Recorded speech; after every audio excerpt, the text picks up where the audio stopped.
Usualmente são utilizadas as seguintes equações quando há dois objetos. A velocidade relativa inicial é igual a menos a velocidade relativa final. A outra equação é o momento linear do sistema inicial igual ao momento linear do sistema final. E a equação da energia cinética, que a energia cinética inicial do sistema é igual à energia cinética final do sistema, em uma colisão elástica. Quando a colisão é inelástica ou perfeitamente inelástica, convém não utilizar a igualdade, mas uma razão dessas grandezas. A razão entre as grandezas vai nos dizer o quanto a energia cinética inicial difere da energia cinética final. São essas equações que deve memorizar, mas os casos a seguir não tem como decorar. São inúmeras as possibilidades de problemas. Deve apenas lembrar dos princípios de conservação, então aplicar as equações acima para dois objetos. Como você tem dois objetos que interagem, usualmente você vai precisar de duas equações. Como você está trabalhando com um problema de dois objetos, geralmente no seu problema você terá duas incógnitas. E se você tem duas incógnitas, você precisará de duas equações. Caso existam três incógnitas, você vai precisar das três equações. Então, de certa forma, o problema de dois corpos trata de uma solução de um sistema de equações. É comum nos cursos de física que os estudantes pratiquem algumas manipulações algébricas para entenderem como as equações se relacionam entre si. Eu vou mostrar para vocês aqui uma dedução muito comum, muito usual nos cursos de física, que os estudantes em qualquer universidade brasileira precisam dominar. Eu escrevi primeiramente a expressão da velocidade relativa. A velocidade relativa final igual a menos a velocidade relativa inicial. Essa equação pode ser reescrita da seguinte forma. Do lado esquerdo, escrevo a soma das velocidades do objeto 2 e do lado direito a soma das velocidades do objeto 1. Esta equação será importante em um momento futuro, mas vamos deixá-la guardada aqui. Em seguida, eu vou escrever o princípio da conservação do momento linear, que é a variação do momento linear do objeto 2 mais a variação do momento linear do objeto 1 é igual a zero. Estou supondo aqui tudo em uma dimensão, então eu não preciso me preocupar com a álgebra vetorial. Esta equação é simplesmente escrita como o momento linear final do objeto 2 menos o momento linear inicial do objeto 2, onde eu coloquei a inércia em evidência, igual ao momento linear final do objeto 1 menos o momento linear inicial do objeto 1, onde eu coloquei a inércia do objeto 1 em evidência. Esse sinal menos aparece porque ΔP2 é igual a menos ΔP1. Agora eu vou utilizar a equação anterior, que estava guardada. Veja que eu estou dizendo que a soma das velocidades do objeto 2 é igual à soma das velocidades do objeto 1. Então, o que eu vou fazer é o seguinte. Na minha equação da variação do momento linear, do lado esquerdo, eu vou escrever V2x final mais V2x inicial, que é a equação que estava guardada. E do lado direito, eu vou escrever V1x final mais V1x inicial. Isto é possível porque o lado esquerdo é igual ao lado direito. Então, essa multiplicação não altera a minha equação. Agora, veja que eu posso fazer o produto de V2x final menos V2x inicial por V2x final mais V2x inicial. E da mesma forma do lado direito, para o objeto 1.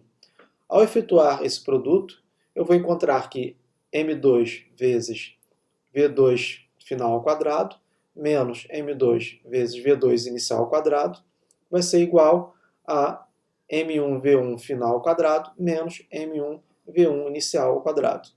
Se eu multiplicar ambos os lados dessa equação pelo fator meio, veja só o que eu encontro.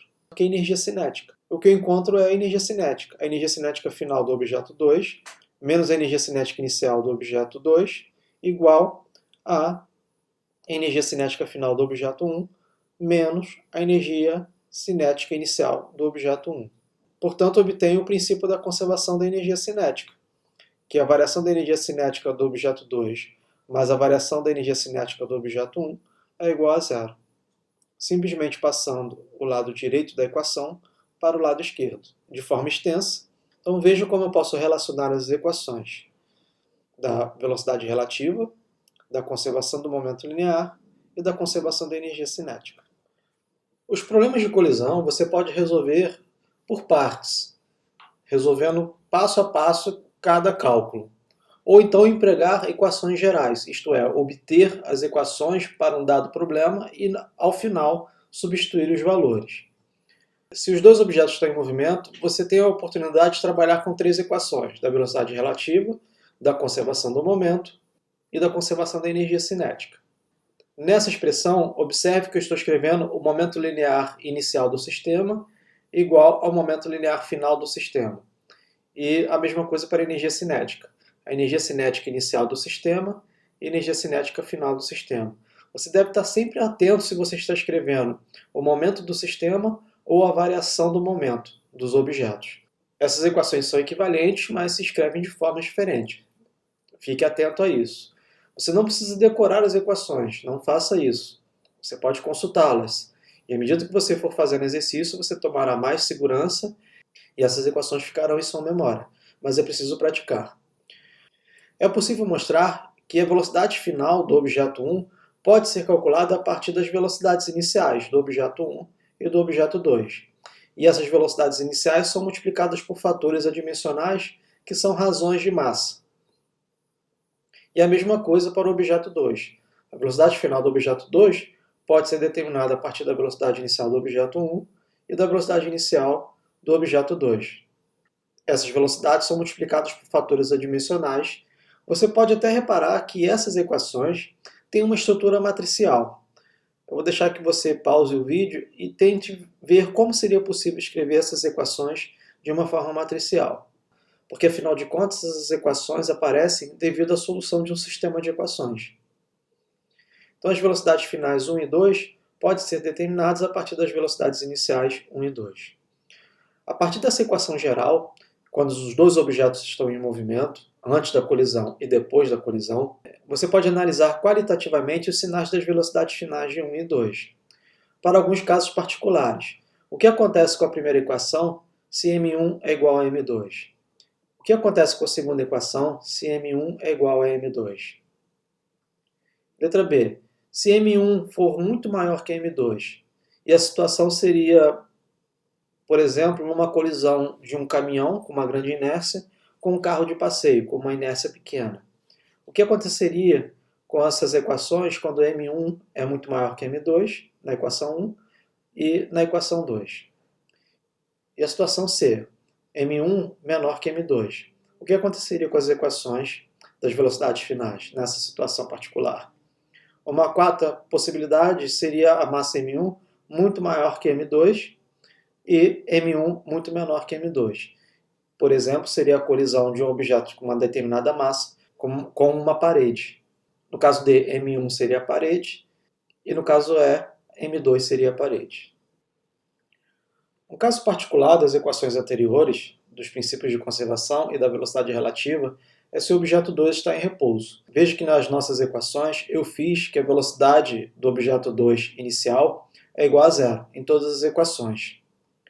A partir dessas equações, é possível mostrar que a velocidade final do objeto 1 é obtida a partir da velocidade inicial do objeto 1, multiplicada por um fator que depende da razão das massas e, portanto, é adimensional. Note que esta equação também pode ser obtida a partir daquelas dos slides anteriores quando fizermos a velocidade inicial do objeto 2 como igual a zero. E da mesma forma, a velocidade final do objeto 2 pode ser obtida a partir da velocidade inicial do objeto 1. Essas equações são muito utilizadas para as pessoas que criam conteúdos de física baseados em simulações computacionais, em JavaScript, Python ou outra linguagem conhecida. Seria interessante que você tentasse fazer uma simulação, caso goste de computação. Utilize essas equações para colocar dois objetos em movimento e que colidem. Com essas equações você pode prever qual é o comportamento dos objetos antes e após a colisão. Simplesmente utilizando como dados de entrada as massas e as velocidades iniciais. Enfim, as velocidades finais 1 e 2 podem ser determinadas a partir da velocidade inicial de 1. E da mesma forma como fizemos anteriormente, você pode dar o sinal das velocidades se fizer alguns casos particulares. quando m1 é igual a m2. Então veja nesse caso que a velocidade final do objeto 1 vai ser 0 e a velocidade final do objeto 2 vai ser igual à velocidade inicial do objeto 1, que era a colisão elástica, que nós começamos a estudar lá no início da aula 5, o caso particular de m1 igual a m2. E o que acontece quando m1 for maior que m2? E se m1 for menor que m2? E se m1 for muito maior que m2 e m1 for muito menor que m2? Tente aplicar essas condições particulares, mas tente visualizar o problema.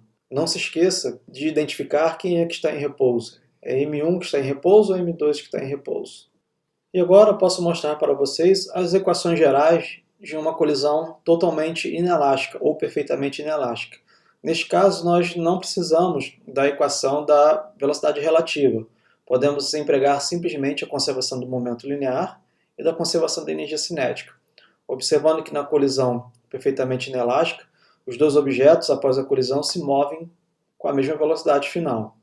Então, a partir dessas equações, é possível mostrar que a velocidade final é obtida a partir do momento linear dos objetos 1 e 2, dividido pela soma das massas. Isto é, a velocidade final pode ser determinada a partir das velocidades iniciais de 1 e 2. E vice-versa, você também pode determinar as velocidades iniciais de 1 a partir da velocidade final e a partir da velocidade inicial do objeto 2. Novamente, você pode utilizar esses casos particulares para identificar o que acontece com a velocidade final.